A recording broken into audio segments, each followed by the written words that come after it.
I was gonna tell you, but I was like, shit, I didn't tell him. They should hit me up, man. I was like, we want the medium rare over there. Really? It's medium rare is like we keep going there a lot, but the steak is very mediocre. Gotcha.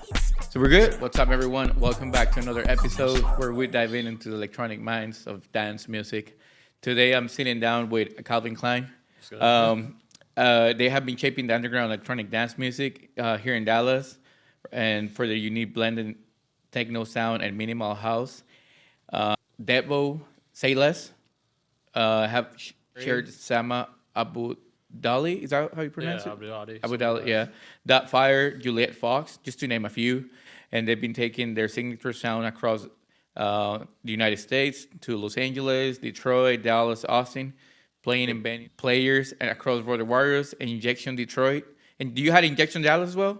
For you talking about Ignition? Yeah, Ignition. We have we do it everywhere, but recently it's kind of taken like a step back break. Because the guy who owns that label, we're partners with him. He recently just had a kid. Oh, okay. And so he's just kind of taking a step back from music, and at the same time we're starting our own label and everything as well. So all right, we're working less and less with Subtech, but we're still just a part of them. We help with like releases, we do A&R, everything that everyone that sends in music, it goes through us in a couple layers before it gets released. So for sure. So ultimately leading to the creation of Fresh Pow. Pow, is that how to pronounce it? Yeah, Fresh Pow. Okay. Just our podcast, and honestly, like how we got like big on SoundCloud. Most of our followers came from that podcast that we did.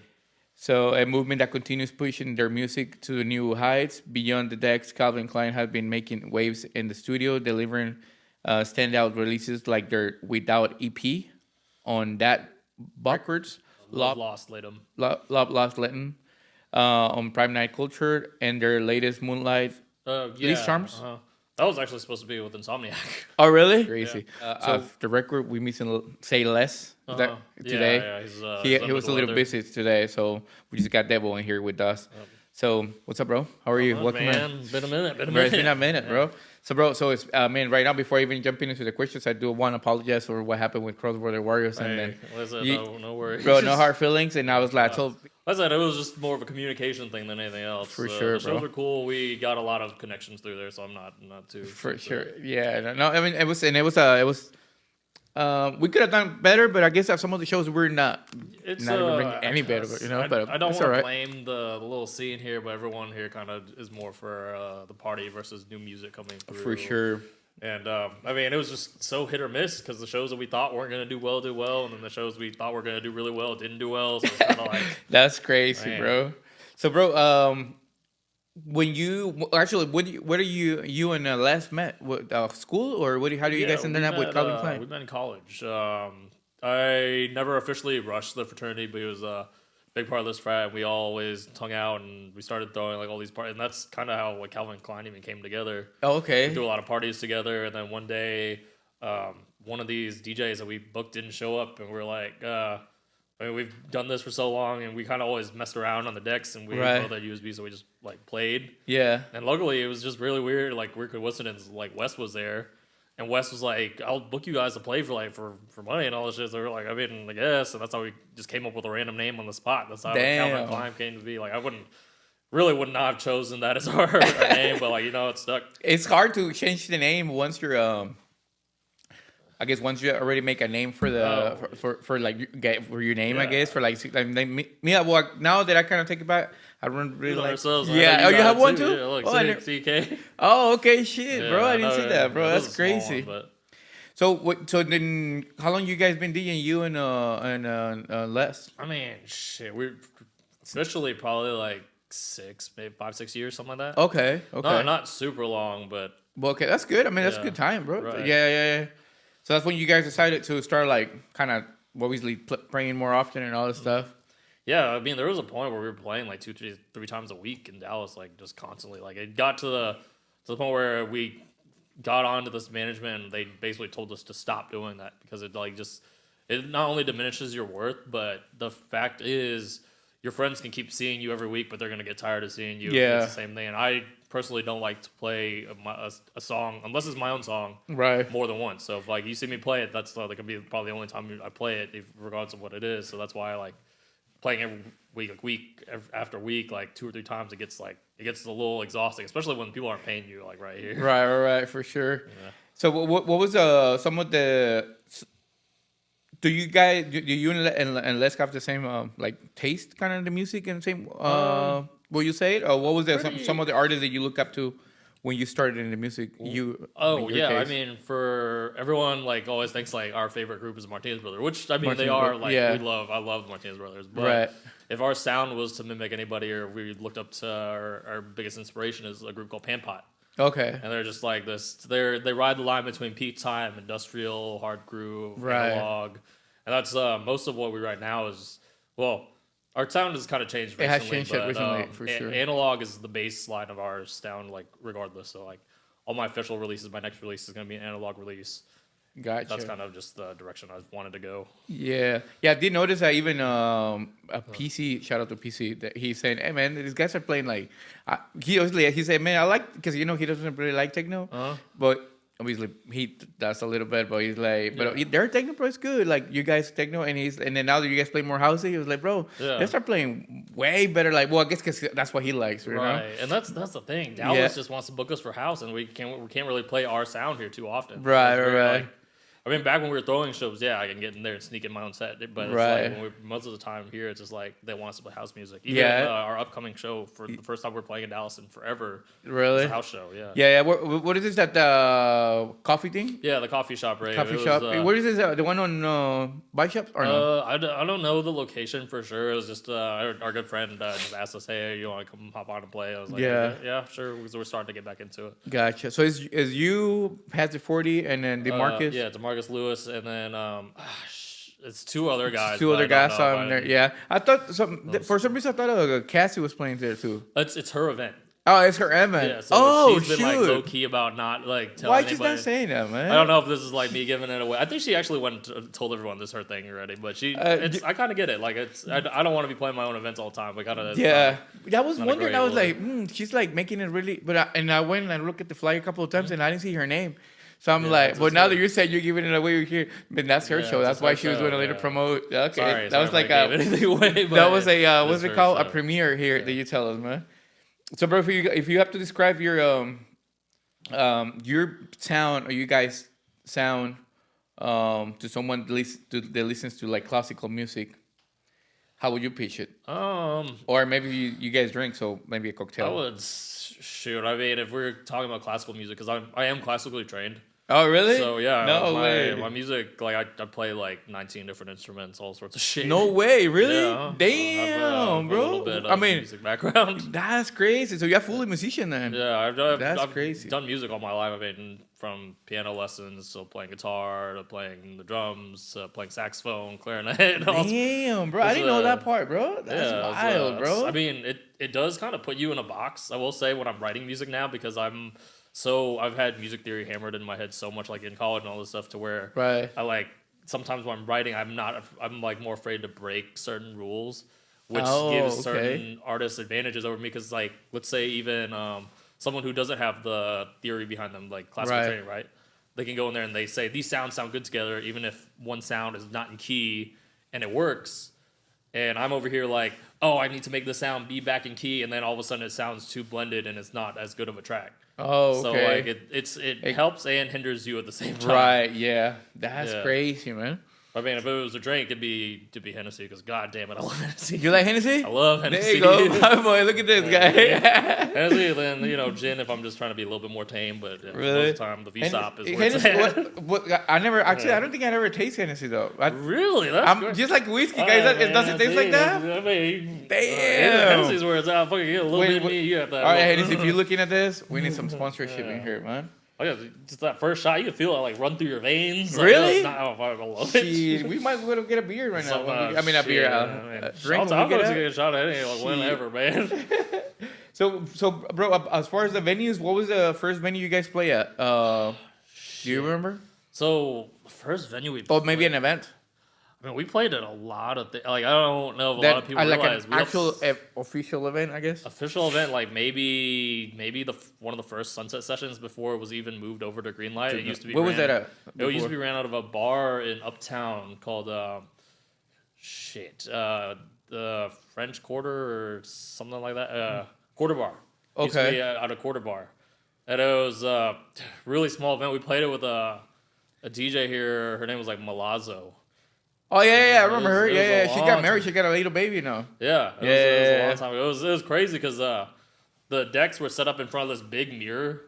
So they're not saying. Wait, you're looking at yourself the whole time? No, the mirror was behind us. Oh, so okay. And the mirror was like angled down, so you like bent down to do anything, just not saying what we were doing. But if you bent down to do anything, like you were screwed. The people saw you. That's crazy, bro. It's kind of like those parties, those boiler room parties. Remember? Yeah. They took down a lot of them. That you see them party hardcore. Oh, dude, half the Lickin' Dips, because Lickin' Dip posts their videos all the time. Really? Yeah, I saw they got blocked for a few, I guess, a day or something. Because girls will get like naked and shit up there all the time. That's like, wild. The Migos video got taken down.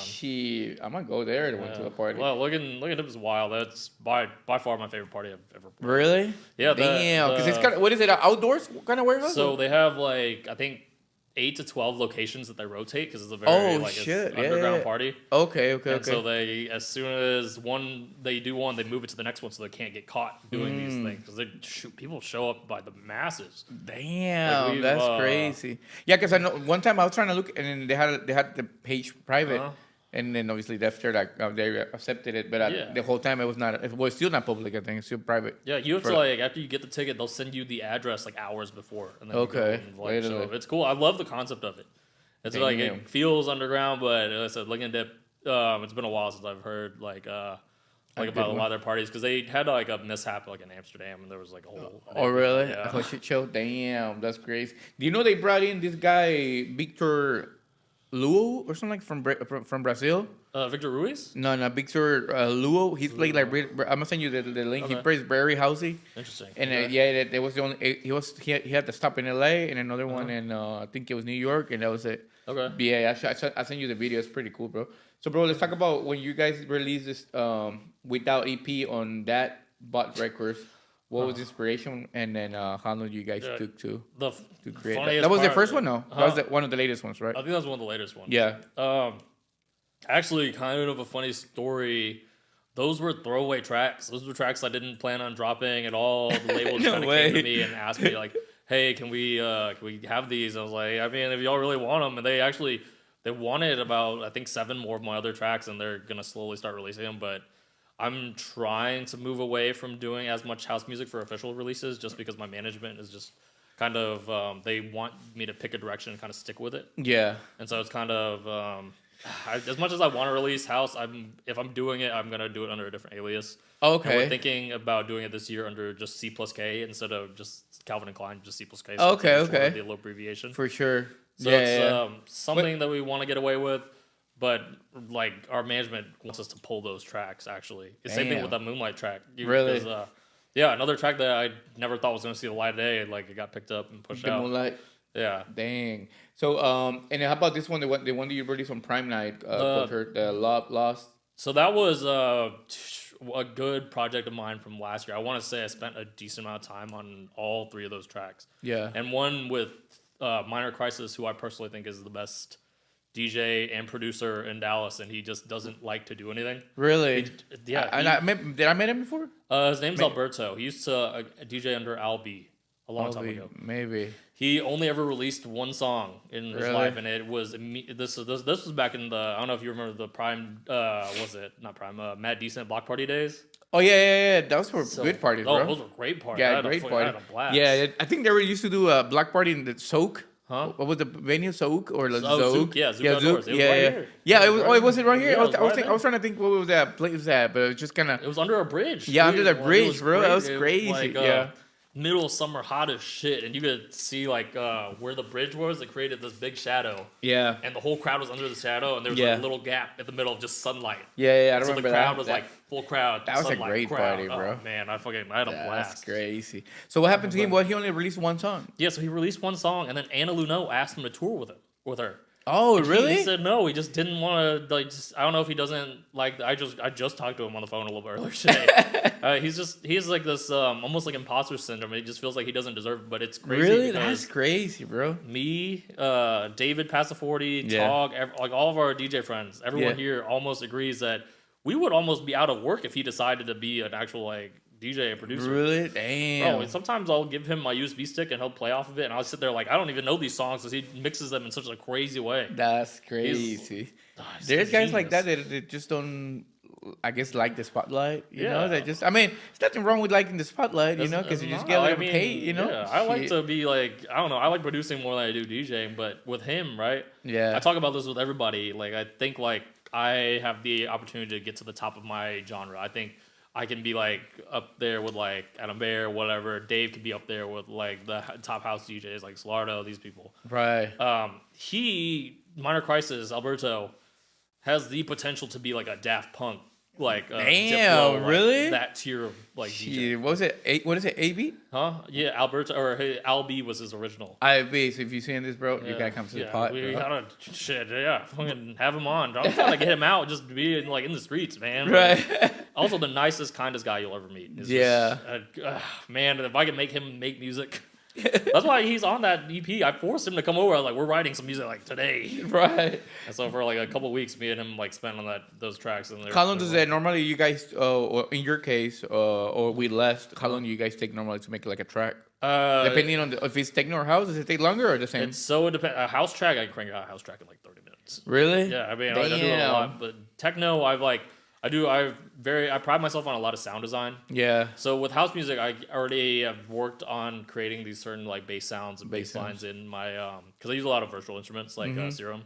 Yeah. And so after I make the sound, I can just keep it saved in there, and all I have to do is pull out my MIDI keyboard and just replay like a different kind of like bass line. For sure. So it's pretty quick for me to do that. When it comes to techno, I'm in here like sculpting a lot of stabs and all this other shit. So it's so it takes me a little bit more time for techno, but I think it's more of like I put a lot that love into it, I guess. Right, for sure. Yeah, yeah. But I was talking to Yuhen. You know Yuhen. Yeah, and then he said that that when you put too much love into like a track, that you don't want to.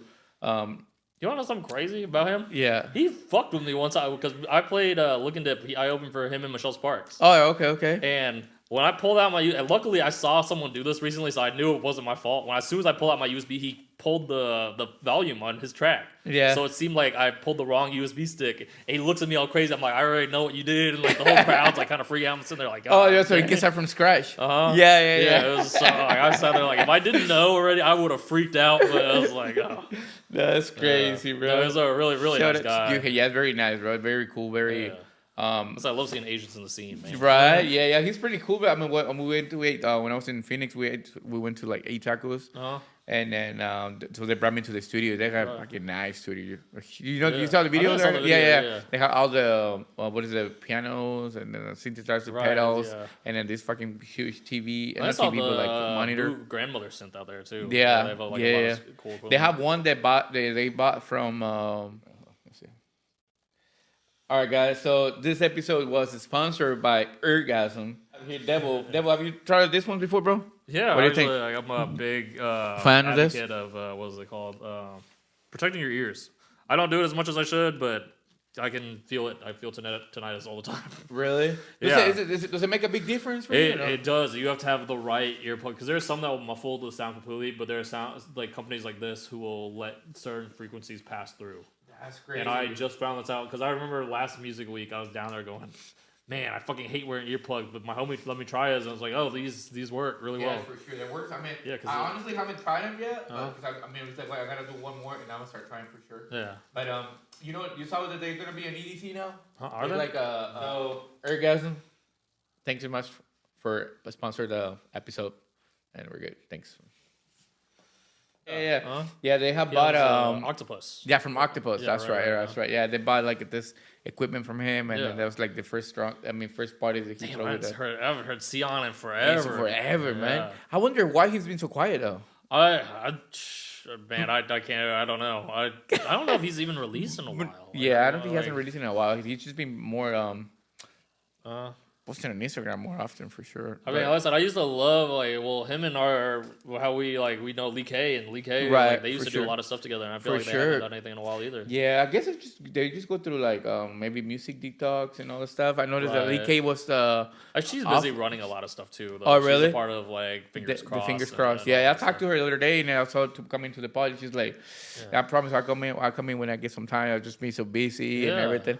But I don't trip about like you can't come in and I love her. She like Yeah. always like is willing to like she'll text me like Merry Christmas, like Happy Right. Thanksgiving. It's very funny because it's like man, we haven't talked to forever, but she like always tries to Yeah, like catch up. she's when we pretty do. cool, She's bro. really cool.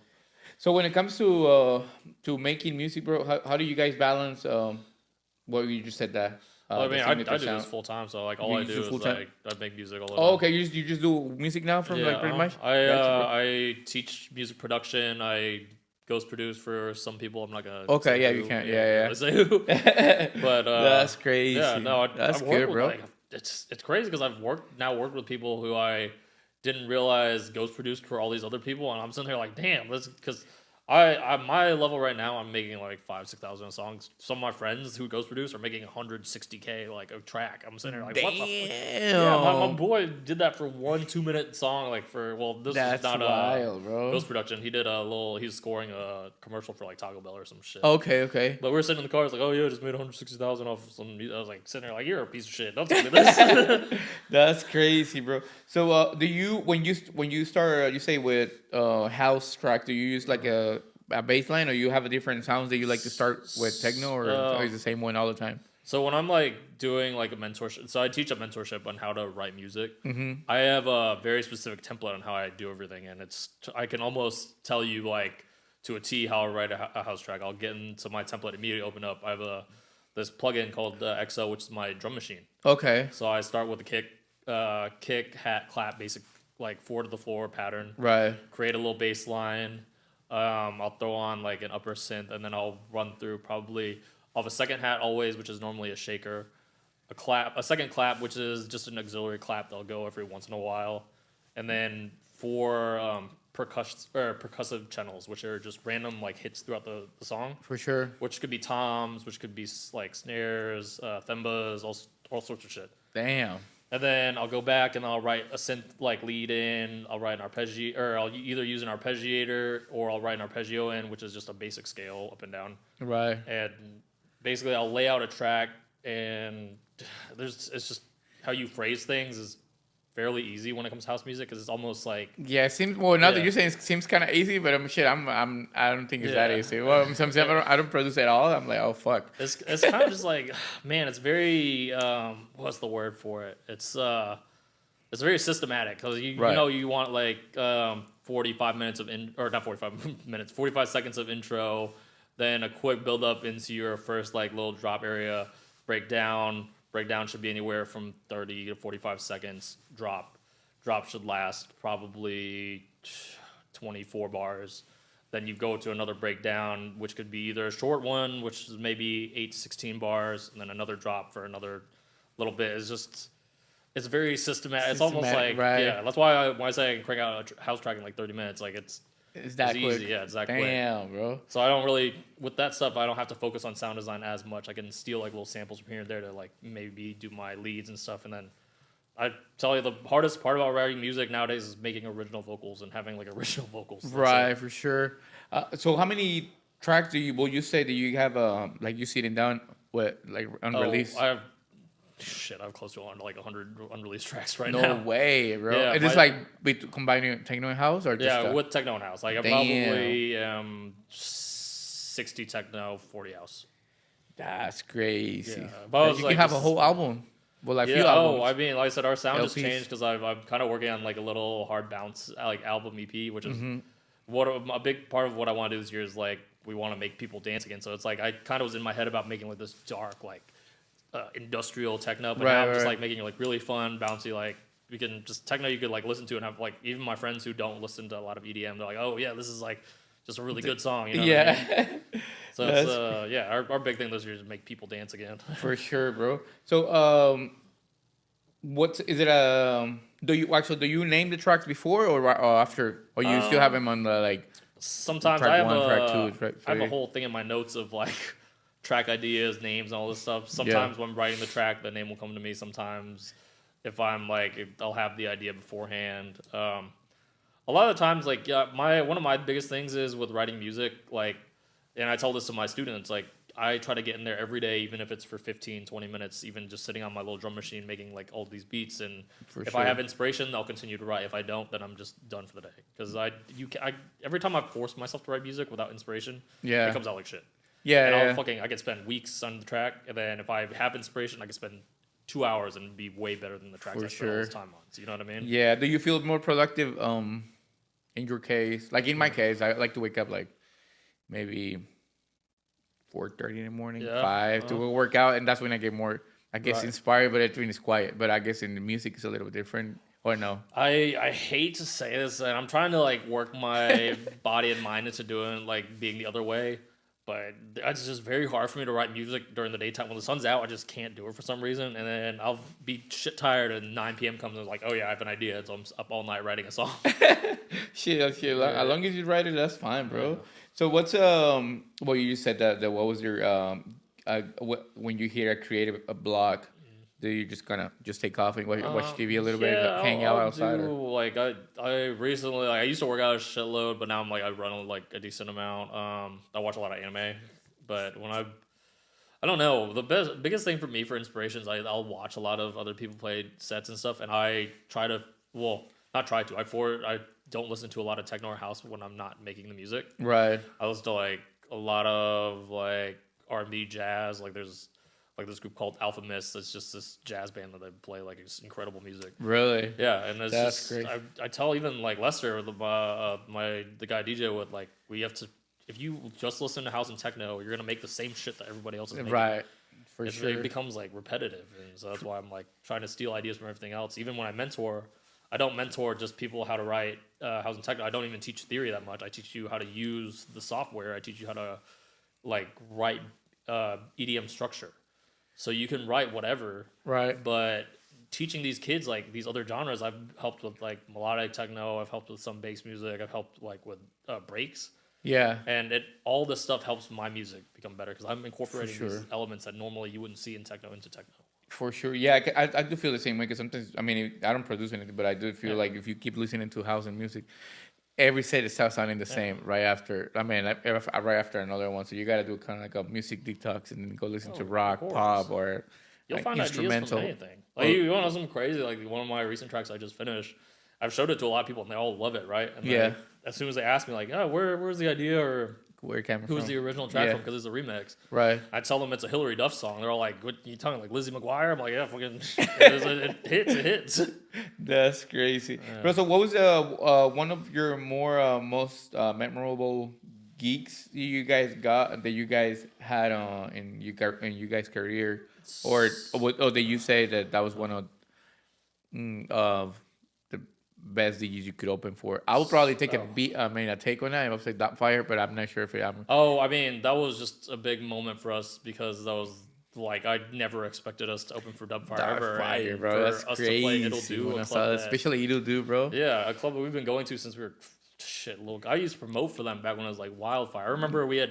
Oh, I remember Wildfire. Yeah. What was the reason behind it? That it was Wildfire doing the show? I don't remember for sure, but that's just what Jeremy wanted to do at the time. Okay, yeah, I remember that. Yeah. It was crazy because we had like Adam Bayer and Nicole Mudabra, and the room would never be full. Yeah. It would just be like half. I'm like sitting here like these are, now I think back on it, these are massive DJs that would sell out like stadiums for sure now. At this point. And, there was nobody there at the time, but it was. Man, it was so cool for us, and finally to be able to play It'll Do was like it was a dream come true for sure. For sure. But I will say, Movement was a really cool gig for us. This is Injection. Injection, yeah, because that was one of the official parties for Movement Detroit, and we were. That was a big, a huge lineup though. Yeah, it was a monster lineup. It was Juliet Fox, Tony Romanello, D Unity. Wolf something? Wolf? Yeah, Wolf? Sam Wolf. Sam Wolf, yeah. Yeah, we pretty good friends with him too. But, really? Yeah, also the most we've ever been paid for a show was that one, which is crazy. Really? Yeah. That's crazy. I mean, now it'd usually probably be the other way around, having Juliet Fox or something. Yeah. I mean, shit, that was one of the best shows we had here too. Really? Juliet Fox? Yeah. I remember that. I remember that's when right after I guess I disappeared with Jimmy Jules. My buddy from Mexico said, he was like, "Hey, bro, Jimmy Jules said that it was the party was not the best." And I was like, "Bro, that's crazy." Now he's fucking huge songs with this guy Colin and then Cashin, and then other people don't appreciate it here sometimes. Sage, I hate to one of say the it. girls I mentor, saw him last week, and she said he was like, "He'll never come back to Dallas." Because He said that. I was like, "Oh, damn." fuck, really?" But he was like really cool. I was out of town for that show. I think I was playing in LA, but Lester was here. Oh, that's why he was pissed off No, so but bad, right? I think Because it we was left just- everything to Lester, and he's like, Him "Fuck." and Lester, like every time I talk to Lester, they partied all the time, and they were saying like Lester always brings up, he's like, "Oh yeah, make sure your tracks are smooth like butter." So it's always funny hearing about it, but.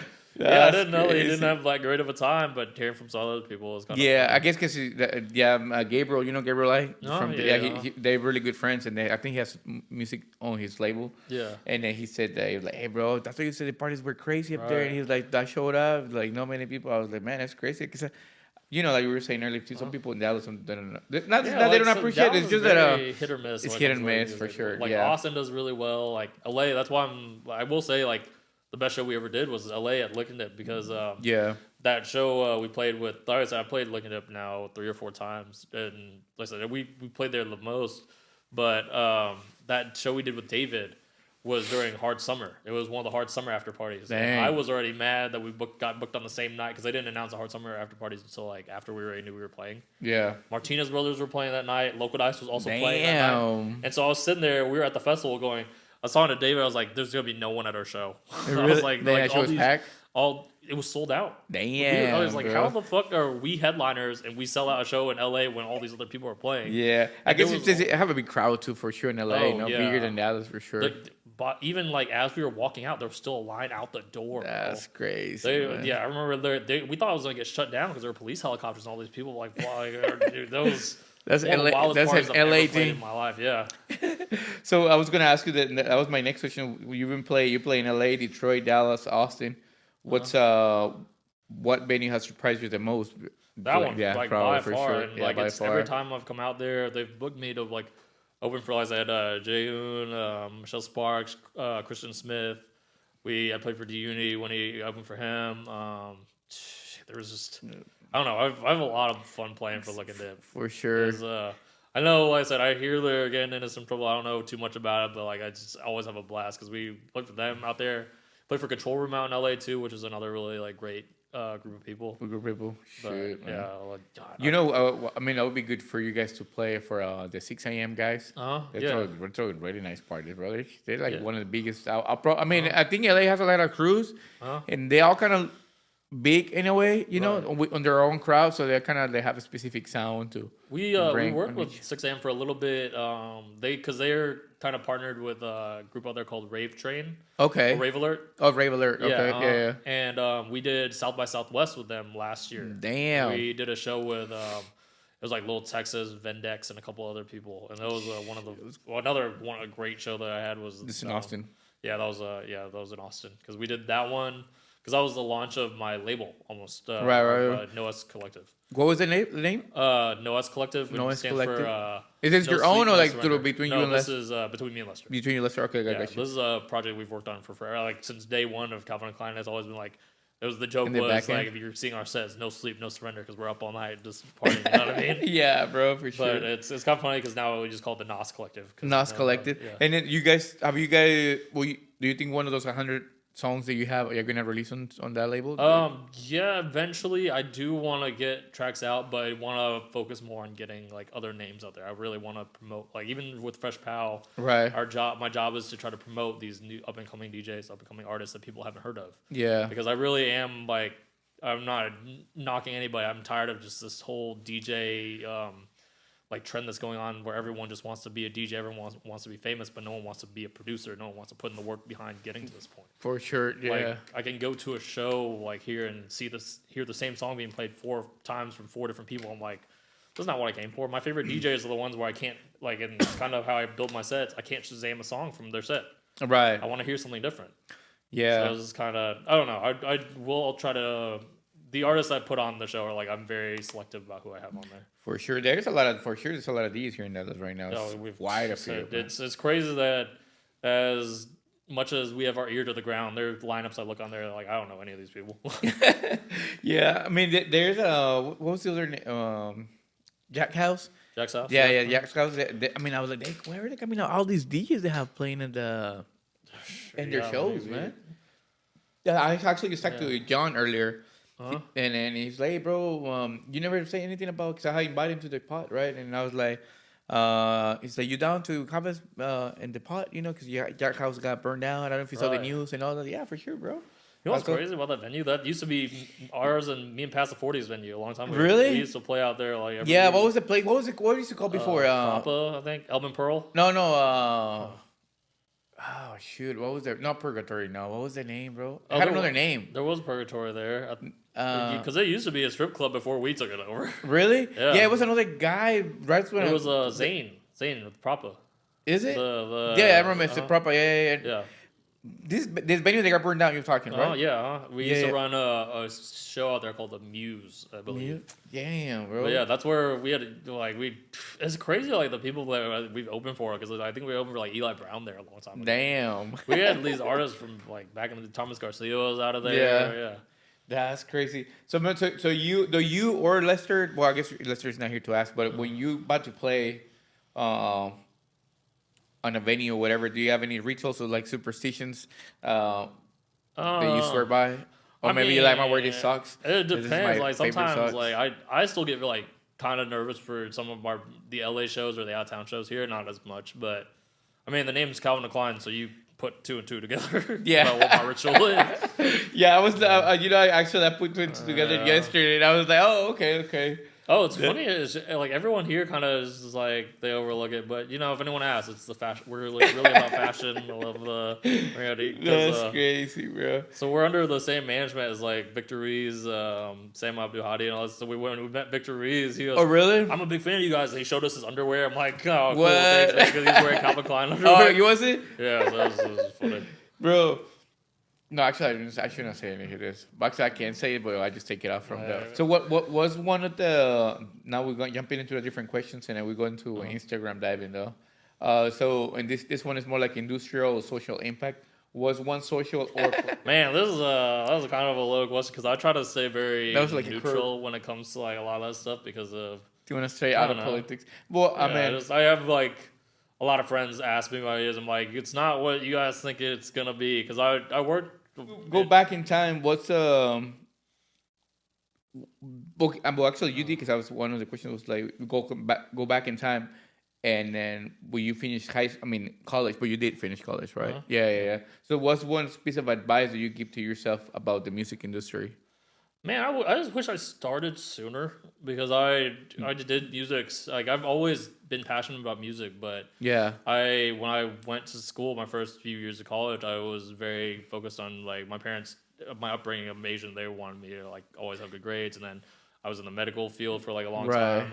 When people don't know this, I was a paramedic for like a little bit. Then I did care flight, which is the helicopter paramedic. Oh, really? Damn. How hard is that? Yeah, it was. That's the reason I'm not doing medicine, because I had a little girl pass on us, and I was like, you know what, medicine is not for me. And then I decided I was gonna do physical therapy, so that's why I went kinesiology. And then one day in a bar, I met my boss of my last job. Yeah. And basically, like I ended up becoming an engineer. Like so really?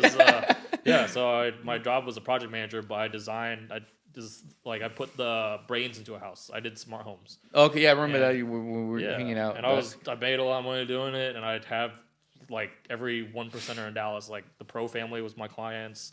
Damn. Dr. Phil was my client. I've had I was working at Luca's house for a while. I never met Luca, but we worked with his like mutual fund.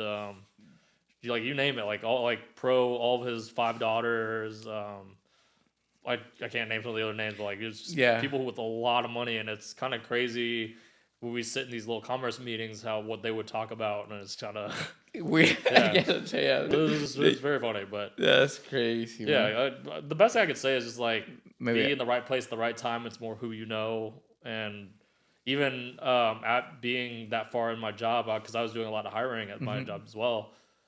The degree is more or less for an employer to tell you or to see that you can finish something from start to finish. For sure. what you major in is not going to matter as much unless you're doing like medicine or something like that. For sure. So Yeah, one time I asked this guy who had like a business, and then I guess when you compare it to going to school, but then you have someone who has like 10 years of experience, I was like, bro, I would probably hire the guy who has 10 years of experience on the businesses. Like, yeah, sometimes what I really look when someone has a college degree, it tells me that you can focus on one thing and finish your career. Right, exactly. So that's pretty much how they hire you, because you have to learn as you go. yeah, it was the same thing. Like I'm more inclined to hire someone who I can see is going to be a hard worker than someone who's like going to start something and quit. For sure. Yeah. All right, bro. So I'm gonna dive into the Instagram and then send you. No paparazzi. No, I don't have no paparazzi here. There you go. So this one is the first one. Damn, that's a funny one. That's us in Cisco, red tape. It's red tape. Yeah. Oh, this is this downstairs. Is this red tape? Yeah, it was red tape. I just kind of threw this together because it was funny because we were talking about like boy bands at the time, and the big thing like when you're doing social media, and like that's the thing that I'm the worst at, and my management's up my ass about it all the time. Right. They want us to post stuff, and I don't have like a shitload of photos and stuff. Even like when we beat all these like crazy, because my laundry list of DJs we open up for and like work with is huge. Right. I don't have pictures with anybody because we just don't take pictures. Yeah. And so I just like cropped our faces from some like pictures that we had onto this little photo. But that was the promo we used for Space Yacht because we played it for Space Yacht. Yes, play Space Yacht. Right. Yeah, right. Damn, that's played crazy. Space Yacht at Sound nightclub, and one of our goals forever because we've been going to Coachella for a long time. Right. Is they have a disco shark under the Yuma tent. This giant like it's a $10,000 disco ball that's in the shape of a shark. And that's where it resides when it's not at the festival. Okay. And so we finally crossed that off our checklist of things that we wanted to do, and it was one of the best experiences ever. That's crazy. Shout out Cisco. Shout out. You look pretty young in that picture, though. Yeah, that was an old picture. You're like 14. Shit, no, that was at a club in the Nines. The Nines? Oh, yeah, I remember the Nines. So it used to be called Red Light, and that was I remember Red Light, yeah, at the time. My friend, me and Sydney, I believe, was that picture. That's crazy. So I'm this other one, though. So on this other one? Yeah, it was one of the more recent Sunset sessions that we played. This is at the Green Light? That was a Green Light, yeah. Okay, cool, man. Yeah, Lester loves that jersey. I remember. I noticed that. He likes to wear a lot of like soccer clothes, right? Yeah, he's a big soccer player. He's a big soccer player. Is he good? Yeah. Really? You vouch for him? I mean, I hear he's really good. I remember one time we went to see him play, and he was on the bench the whole time, but everyone else is really good. So it just happened to be an off yeah, day. it just probably, yeah. See, I'm wearing a black shirt, but I always have a different black shirt on. Right? All right, so this one is, where is it? Coachella? We were young. I was at Coachella. Yeah, we were kids in this picture. Man. Yeah. How old? Oh, shit. Let me watch out. No one show. That was, I want to say that was like 2017 or 18, maybe. Yeah. Damn. Yeah, look pretty. I think this is when I first met you, when you start coming into my parties, no? Maybe. I think so. Yeah. Yeah. Back when it was still at Secret Factory. Secret Factory, that wasn't even like before the new places, yeah. For sure, yeah. Did you ever brought Lester there? Yeah, we really? used to all do it. But I remember you for sure, but I don't remember Lester. Maybe because I was fucked up the whole time. We had us too. Everyone. we had a crew of like, back in the day, we used to pull up to that party with like 20 people every weekend. Bro. We used to go like every night. I remember when I first moved to Deep Ellum, like I was a regular at 4 bars because we went to them every single day. Fuck, that's crazy. How about this one, bro? This is where you're touring? Yeah, this was when one of our first festival gigs. We played at it was like Water Eclipse or something in San Diego. Okay. And it was crazy because this was with the Desert Hearts boys. Okay. And we were supposed to play another after party, and we get to this after party, and there are all these people there. No decks, no promoters. No, what? Like, the people who were like ran the place just opened this door to, I think it was like some warehouse, and there was still like stuff everywhere. And we're sitting here like, are we playing this? And I called my friend who's like throwing the party, and she's like, we're on the way. We were there for like 20 minutes, and then everyone that was there, they got on a party bus and left, and like people just started filing out, and we were like, yeah, we're gonna go back to the hotel. That's crazy. Fire Oasis was what that party was called. Yeah, that was back when my friend Kat was dating Marbs from Desert Hearts. Oh, really? Yeah. Nice, man. How about this one, man? This was... What is this at? Damn, where was this at? Fuck. Let's see what is this over here. I think... No, it's just like no entry. No entry. No I think this entry, was yeah. at... I think this was at PY1. There was a... Where is this at? Here in Dallas? Yeah, So the guys who do Burning Man, there's a thing out there called Playa Alchemist, which is a big pyramid with like all these designs on it. They brought a pyramid here called PY1. I believe this was what that was. They had like Nicole Mudaber, Justin Martin there. I think they only had it for like a couple because it was a pop up, and they only had like 4 DJs play there ever. And I think it was just that's where this was. It looks like a cool spot, bro. For sure. It was. Let me see this one. Yeah, that's all. You got the other one. Yeah, this other one's just the. And this other one, it's That's the new album artwork for the podcast that we're doing. I try to bring on a new DJ every month. Gotcha. It's pretty cool. I like the style, bro. Yeah, I wanted to simplify it down from what we had because it used to be like a very complicated thing. And right. It was just kind of easy to make. So the on the pod, is it like this pod kind of thing? Or no, it's like more music. No, it's just I do a short intro. I kind of talk about who we have on, kind of give them a little plug if they're releasing albums or if they're releasing music, what shows they're playing, and then just let them go. Yeah, let them and then they start playing. Yeah, we used to be. Oh, I got more. I want more. Yeah, it used to be us play an hour, and then we have them play an hour, and now we have our own separate mix that we do, and then we just let the people play. Gotcha. This was our show. This is our show. This is from Willie K.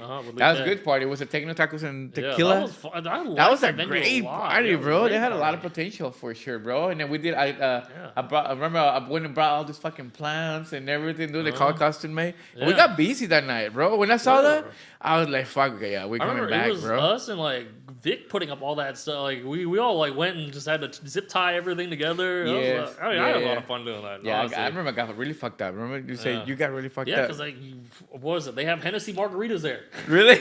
Yeah, I just specifically because when they closed, I was like, damn it, where the fuck am I gonna get a Henny Marg now? Damn, bro. Yeah, I remember I was super fucked up that day, bro, for sure. That was fun. I remember, yeah, because Lee K walked in, I didn't even recognize her. She comes up, she's like, "You're not gonna say hi?" I was like, I didn't see you. That's crazy, bro. Yeah, we got good times on that, and then that's it, bro. I was still rocking. Everyone tried to tell me that shirt. They were like, came at me this year, like, "Oh, you're a bandwagon Lions fan." I was like, "I'm from Michigan. I'm from like, what do you mean? You can't be a bandwagon Lions fan. We've sucked for forever." Yeah, you cannot just go get on the and be the bandwagon. Yeah, the Lions have sucked for so long. And finally, we're good. So it's like, y'all gotta let me have this, right? All right, bro. Let me disconnect from here, and then we got like a few more questions, and that's it, bro. So this is more like a rapid fire that I prepare for you guys. This is gonna be. Do you know how to play vinyl? I don't. You don't? How about Les?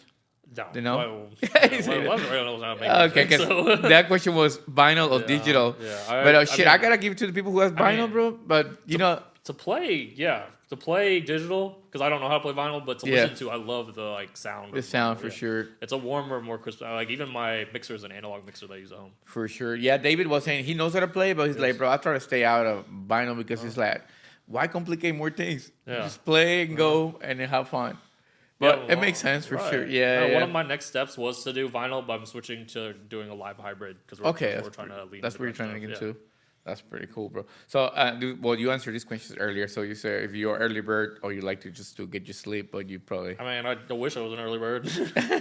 I'm up all night, not by choice. Right, up all night, not by choice. That should be like a slogan. Yeah. Up all night. I feel like that's somebody's label. Really? Yeah. Sure. So, what's your biggest? Is it pet peeve? Pet peeve? Yeah, during a gig, bro. During a gig. I mean, I just saw David say he doesn't mind fan clackers, but God, that does get on my nerves sometimes. Really? Yeah, the fan clacking? Yeah, for sure. I want to say the biggest one is people who don't wear deodorant or just show up to a show and they stink. Because I'm seeing it crowds sometimes. I'm like, how do y'all get away with this? Like, you bro, Bro, you know the other one that I did with the guy with 10 in Miami, and he said that he was like, the people was like, ooh, ooh. Oh, yeah. Yeah, I was like, yeah, bro. I mean, I like the ooh ooh when it goes with the bit. Right. But when you off bit, I was like, come on, bro. Yeah, it's not that hard. Actually, it's not that hard. One of my favorite things to do just to fuck with people, even if I'm like not playing, if I'm just in a crowd, I'll go to someone and just whisper like, "Hey, find the beat," and you'll just see them like die for the rest of the night. They'll be like, "I can't dance on beat." Bro, so that was the one. What's that one track that you normally do? You have one track you play all the time? not really. You not always really. everything. Like I said, if I play a track once, that's probably the only time you hear me play it, unless it's one of ours. Okay. And if it's one of my tracks, and recently I have a track that I'm working on called Side Effects. Gotcha. That, oh my god, is probably one of like my favorite tracks I've ever written. Dang, bro. So do you're probably gonna say Hennessy on this one, but it's espresso, matcha, or Red Bull before a set? I mean, shit, I do love matcha. God, really I'm nice, a big bro. matcha guy, but yeah, shit. Like, actually, Hennessy with matcha probably doesn't sound like a good combo. So, bro, so if you were describing your guys' sound with emojis, what emojis are you normally saying? Let's say I'm playing, hey, who's playing tonight? And then Calvin Klein, but with emojis. Oh, I mean, I Klein, love the. There's like one where it looks like the face is like tilted to the side and it's just shaking. Oh yeah, they have the little lines yeah, inside. Yeah. Okay, like that's a good one. Body mover, earthquake, whatever. Right. If you weren't producing or teaching DJ, what do you think you guys were? What do you think you were doing? I love to cook. Really? Yeah, that's so good, like bro. I thought about that, right? I asked here that engineer in the studio, and I was like, bro, what do you think if I could bring like steak or maybe like a burger? I was gonna ask you what's your favorite burger, bring the meat, and then cook it for you upstairs. But I was like, no, bro. I mean, I gotta sharpen my cooking skills before I like take all time. So one of my future thing, because what they want to do for social, I'm trying to constantly think of ideas for social media. For sure. One of my things is gonna be cooking, and it's gonna be like zoomed in shot, and then it's a zoom out. Either be me cooking something or me like making music. Oh, okay. That's a good one, bro. That's a really good one. So to closing up, bro. I appreciate you guys being here, bro. So when who's your next guest that you have coming in on Fresh Pow? Ooh, you know Can what? you say the name or no? Yeah, I can. I was trying to keep it under wraps. It's this girl I mentor named Sage, who I think personally is going to be one of the biggest DJs. Is this ever. from Dallas? Yeah, she's from Dallas. Okay. She has like more connections than I've seen from a lot of people. She's like her first two shows were she opened for Adriatic and then like Hot Since 82 or something. No like that. way, in bro. Ibiza. Like a fucking That's fucking huge, but bro. Here's the thing. She told me like the reason I started working with her is because she told me she has all these connections, right? She doesn't want to be a DJ. She wants to make her own music before she does all this. So I worked with her like for a long time just to make sure she has a couple of tracks to play for these gigs. Yeah. And she makes that kind of like afterlife sound, which is now kind of like switching to like minimal house like right. stuff. But she has more star potential than I've seen from anybody in like a long time. And that's who's up next on the next series. Yeah. Damn, bro. Yeah, she's playing Breakaway Music Festival. I saw that. Uh-huh. Yeah. Is this part of a West party, or he just kind of like the promoter? He's just promoting it. Gotcha. Yeah. You guys playing soon up there at the Coba? We haven't gotten a booking yet, but like I said, we also stopped taking bookings for like a long time. Right. Like probably the last quarter of last year till about now, because I really wanted to focus on getting my catalog up. For sure. Because when you're releasing music, like labels hold your stuff for a long time. I have like 2 tracks I've had signed with these 2 big labels for a long time. Shoot, almost 2 years now. Damn. Yeah, it's trying. It's Christian Smith. Release my music. That's crazy. Red Channel is another one that we have a track that's been sitting with them for a while. Damn. So I'm trying to have enough music to where I can send all these out and constantly release music every 2 weeks, even if I have to do it myself, if I have to do self-release or if I have to do Bandcamp. For sure. It's just very, I don't know, when you get these little dead spaces in your time, like people kind of just stop. Not that they stop listening to you, but they fall off as much. So you constantly have, like in this day and age, you have to be posting on social media, have to be releasing music all the time for people to just keep up with you. So it's that's great. It's a crazy story. That's a hectic life to be a DJ or a producer. Bro. I just wish I could make music and not do the social media side of it. But it's so much, like it takes so much to do it. Yeah, for sure. So, bro, that's a wrap pretty much. Is there anything you want me to add that I missed out on? You guys, you want me to add onto this pot? Or that you think that I guess I didn't ask. I mean, just hold your DJs to a higher standard. Don't be listening to top 40. But no, just dance more. Like put your phones away a little bit. Like enjoy the moment in time. You know, for sure. I'm just very tired of seeing these sets where everyone has their phone out. Like, yeah, you know what I'm saying? Like that's crazy, bro. Yeah. All right, everyone. So for everyone listening, be sure to follow Calvin Klein on all the platforms. That's how you guys are, right? Calvin Klein Music. Yep. And stay tuned for the upcoming episode, which is Klein James, yeah. Klein James, and then Those Shadows. So DeTVO, thanks so much for coming in, bro. Thanks for having us, man. Yeah, thanks, bro. Thanks for having me, I guess. Peace out, guys. Appreciate it, y'all. All right, bro. Hold on, hey, bro, can I do a little quick commercial though? The other guy was a bad one. No worries.